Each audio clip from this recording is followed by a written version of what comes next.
بسم الله الرحمن الرحيم، والصلاة والسلام على أشرف المرسلين سيدنا محمد وعلى آله وصحبه أجمعين. النهاردة إن شاء الله هعمل لكم وصفة سمك، ودي الحاجات اللي أنا هعملها. عندنا طبعا 5 روس من التوم قمت بتقشيرهم، دول 5 روس توم، ودول 4 قرون فلفل، ودي ليمونة مقطعة، ودي بقى البهارات بتاعتنا اللي هي معلقة صغيرة من الفلفل الأسود، 5 معالق صغيرين ملح أبيض، معلقتين صغيرين من الكزبرة الناشفة، الكمون طبعا 7 معالق كمون.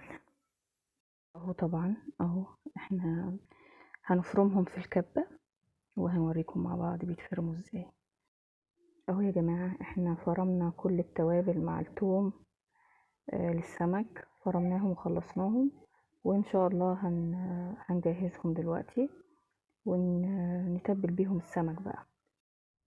اهو انا تبلت السمك كله بالخلطة بالثوم بالخلطة كلها، وكده خلصتهم كلهم.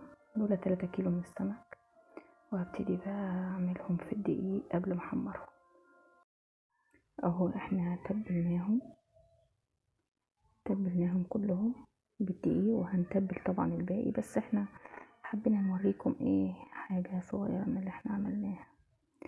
وعلى التحمير مباشرة اهو احنا كده بنحمر السمك، وبعد ما نخلص السمك كله تحمير هنقدمه لكم وتشوفوه معانا.